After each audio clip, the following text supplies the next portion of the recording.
When you buy Kroger brand products, you feel like you're winning. That's because they offer proven quality at lower than low prices. In fact, we guarantee that you and your family will love how Kroger brand products taste, or you get your money back. So next time you're shopping for the family, look for delicious Kroger brand products, because they'll make you all feel like you're winning. Shop now, in-store, or online. Bakers, fresh for everyone. State Farm and DJ Dramos from Life as a Gringo know that getting your money right brings freedom, empowerment, and future success. It's like we have to unlearn, as we do in every other part of our lives, but financially unlearn a lot of the BS that we were taught that holds us back from getting the sort of lifestyle that we want and being able to live the comfortable, financially free lifestyle that I'm sure all of us are striving for. Like a good neighbor, State Farm is there. It's time for a Big Blue Kickoff Live. Nobody can ever tell you that you couldn't do it, because you did. On Giants.com. You know what I saw? New York Giant Prime. And the Giants mobile app. 17-14 is the final. One touchdown, we are world champions. Believe it, and it will happen. Part of the Giants Podcast Network. Let's go out there like a bunch of crazy dogs. Have some fun. Welcome to a special edition of Big Blue Kickoff Live, presented by Cadillac, the official luxury vehicle of the New York Football Giants. Thanks for being with us as always. There will be no phone calls today as we continue our look ahead to the Giants' regular season schedule. Now, today we preview the Baltimore Ravens. They'll play the Giants in Week 15. That is December 15th at MetLife Stadium. And to do so, we bring in beat reporter Cordell Woodland of 105.7, The Fan in Baltimore. Cordell, great to talk to you today. And man, you are covering a team that has been to the playoffs in 4, or was it 5 of the last 6 seasons now?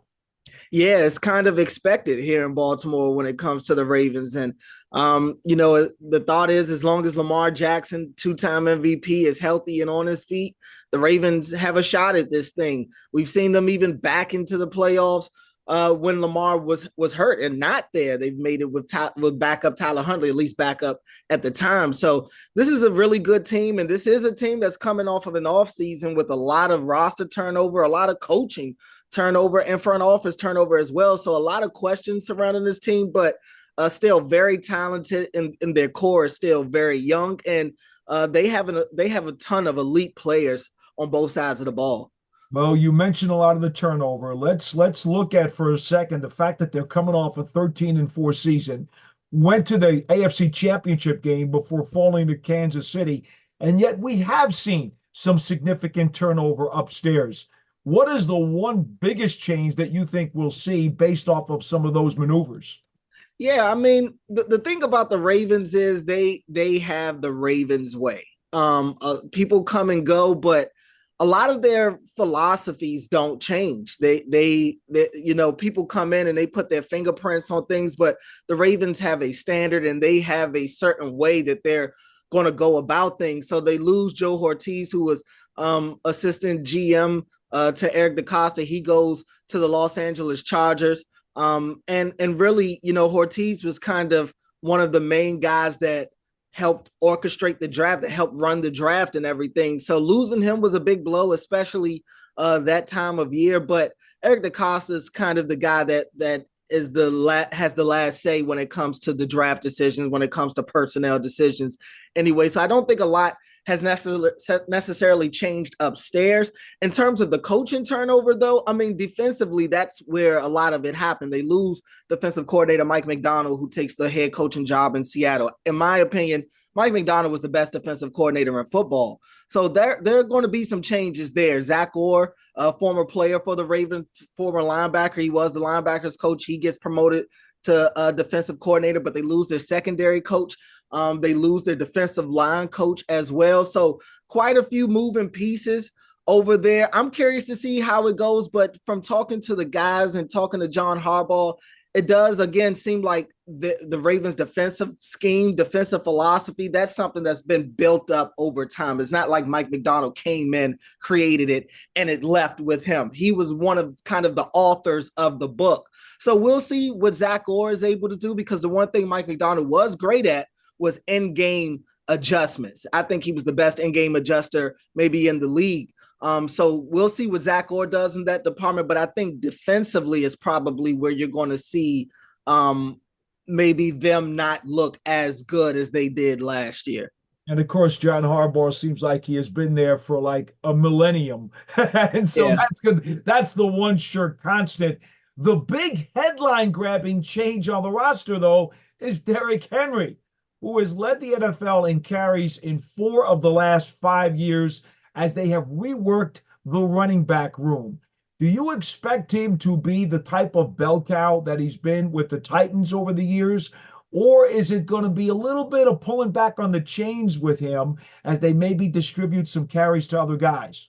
Yeah, I would expect there to be a natural decline in Derrick Henry's carries. I don't expect him to lead the NFL in carries again. I don't expect him to be top 3 in the carries. We'll see, though. I could be wrong about the top 3. I'd be absolutely shocked if he's leading the league in carries. But with Lamar Jackson there, I mean, some of that is going to go down. Lamar has led this team in rushing every year as a starter.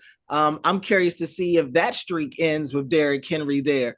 But I think both of these guys are going to take stuff off of each other's plate. I think they're going to help each other out in a big way. Lamar Jackson, I think while the Ravens have had historic rushing attacks during his time here, I think, what's lost in that is that it's been heavily linked. He's been the one that's been heavily leaned on to lead that rushing attack. It's not like the running backs have led the charge, and they've had solid running backs. Gus Edwards was really good during his time here. J.K. Dobbins, when healthy, was good. Mark Ingram had a Pro Bowl season here as well. And Justice Hill, who's still here, has been a weapon for them. But I just think that Lamar Jackson is the kind of the straw that stirs the drink for this running game. And I don't think that's going to change. I do think he and Derrick Henry will be able to help each other out in terms of how defenses play them, because God knows if a defense makes the wrong decision on one of those read options or RPOs, you don't know how far that play is going to go. So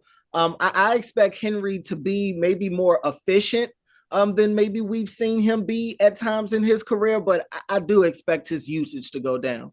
I can only imagine you put him and Patrick Ricard back there, the beef in the backfield. How is anyone going to stop a short yardage situation if those two guys are charging the line?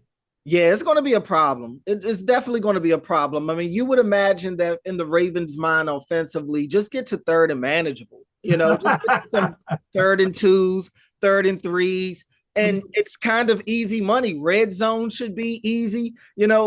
When you talk about having a guy like Derrick Henry, that's an automatic power pusher. Then you put Patrick Ricard in there, like you mentioned. I mean, Patrick Ricard is one of the better football players in the league. He can do so many things that don't show up on the stat sheet. He's not going to, make ESPN Sports in the top plays or anything like that. But man, this dude, when you talk about getting your run game ready, and last year, as we saw, because the Ravens were dealing with offensive line issues, he was asked to help in some of the pass protection as well. So he does whatever they asked him to do. And he and Derrick Henry are like 2 bowling balls coming down at you. So the Ravens, the thought is they're going to be more under center a little bit more this year to kind of go along with what Derrick Henry is used to, but they're still going to be in shotgun. They're still going to be in pistol. So Patrick Ricard will be in on those times as well. And again, you'll have the threat of Lamar Jackson keeping the ball in some of the run game.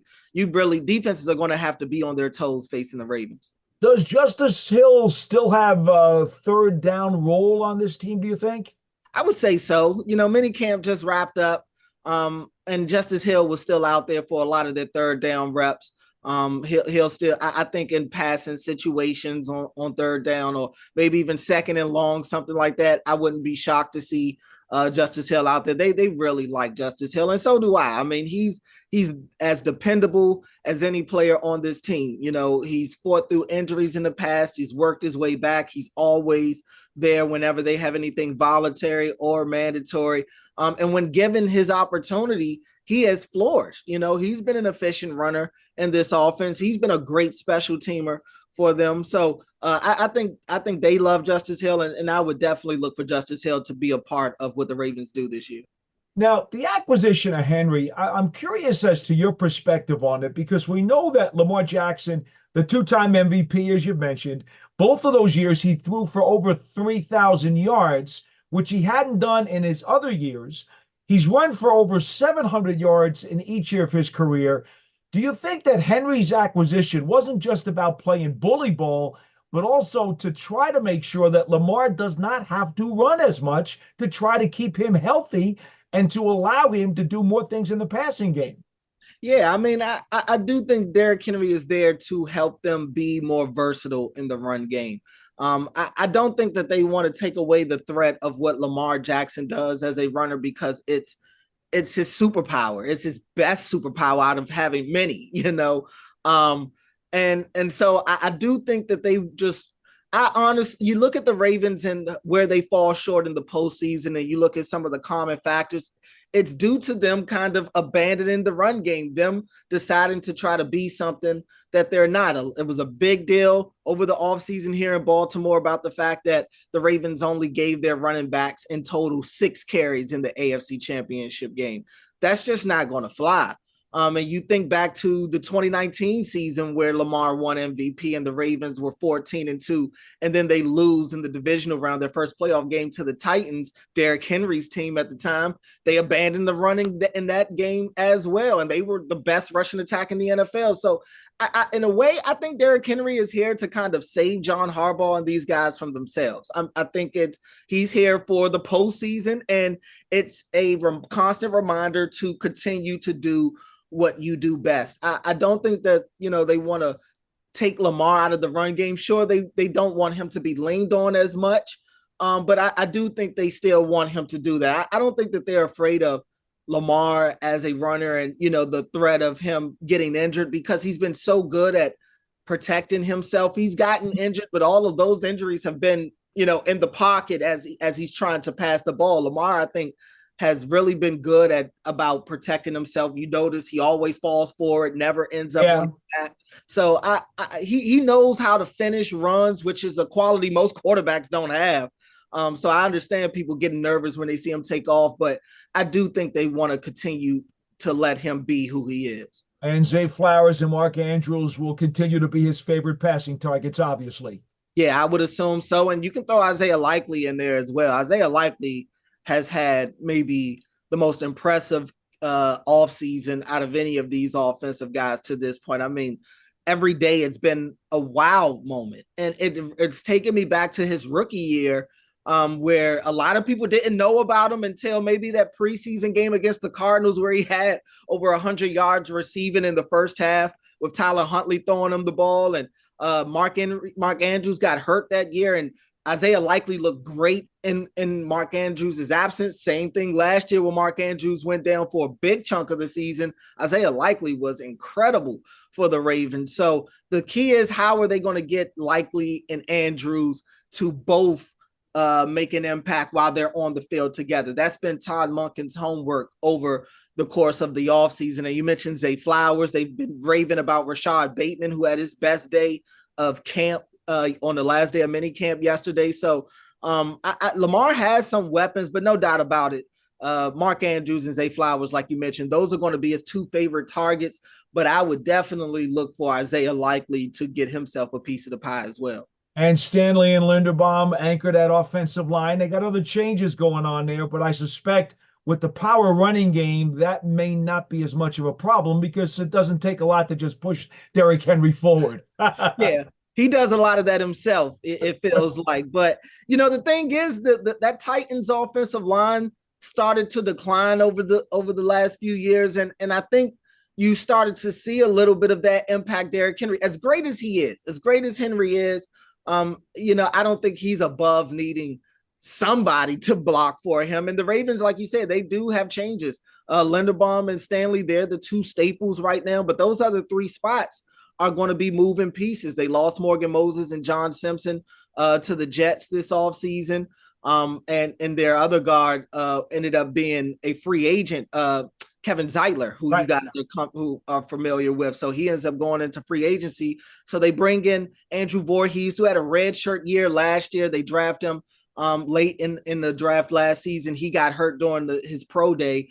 But I think it's looking like he may be a shoe-in at least one of these guard spots. So the right tackle and the other guard spot are kind of the things that are open. But And Stanley, he's coming off of a down year himself last year. He's in a situation where he needs to prove that he can still play at this level. So I'm curious to see what type of year Stanley has, but he's been there at everything the Ravens have done to this point this offseason, and he's looked good. And Tyler Linderbaum, I just think he's getting better and better.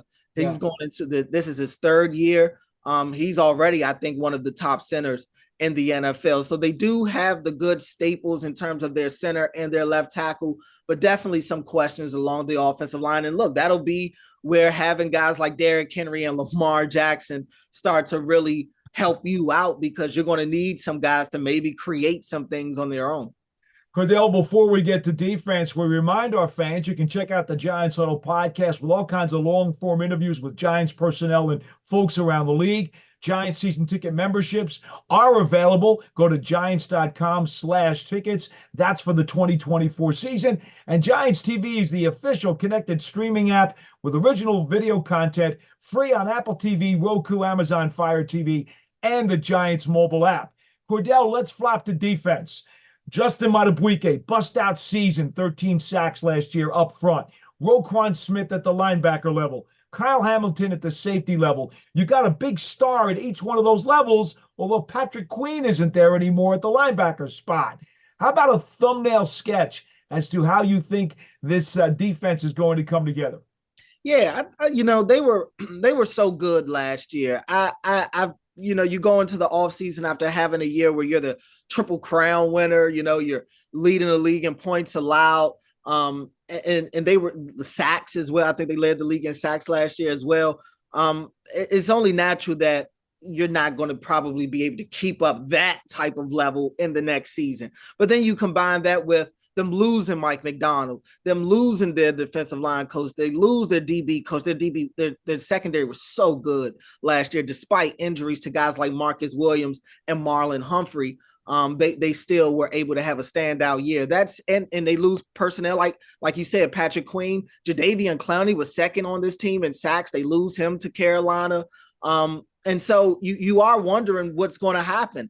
But I like you mentioned, they've got a star on every level, and it's up the middle. Madubuike right up there in the defensive tackle, Roquan Smith, middle linebacker, and Kyle Hamilton is kind of the ultimate chess piece. He moves everywhere. He's the nickel corner one play. He might be outside linebacker. He may play deep safety. You just don't know where Kyle Hamilton's going to be, but just know wherever he's at, he's going to make an impact. So I do think this Ravens defense will still be good. I'd be shocked if they're not a top 5 defense again. Maybe not the best defense in the league, but they have the potential to still be that because their star players are elite in that level. The question will be, can they get to the quarterback again? Questions around this pass rush still with Odafe Owe and David Ojabo, still young guys that are still looking to prove themselves. What impact will it be without Jadeveon Clowney being there? Can Kyle Van Noy and Madubuike have the years that they had last year? We'll see. Can Marlon stay healthy? So a lot of questions about this team, but the talent is definitely still there. Yeah, Van Noy's been an overachiever his whole career. Every time he makes a pit stop, he seems to wind up coming up with a productive season, and people shake their heads, but he keeps doing it. Yeah, and last year, he was signed after the season had started, and you wouldn't be able to know that looking at his stat sheet. So right. Van Noy was definitely a huge boost for them last year, and that's kind of been what the Ravens have done these last few seasons. They've always gone, I would say the last 3 to 4 seasons, they have gone into training camp in need of pass rush help. And what they do is they sign veterans off the street, maybe in the middle of training camp, or in some cases at the end of training camp. And these veterans like Justin Houston in the past have come in and been able to make an impact. I mentioned Jadeveon Clowney and Kyle Van Noy last year doing that as well. So that's kind of been their calling card. They feel like they don't have to spend top dollar at the beginning of free agency or make a massive trade to go get an elite pass rusher. They trust in their scheme. And so with Mike McDonald gone, we'll see how much that scheme is still able to present pressure without having elite pass rushers. In the final couple of minutes that we have, I can't ignore special teams because your opera singer, Justin Tucker, and the best kicker in the league is still there. Stout's still there. But Duvernay, the all-pro kick returner, has left for Jacksonville. How are they going to work that out?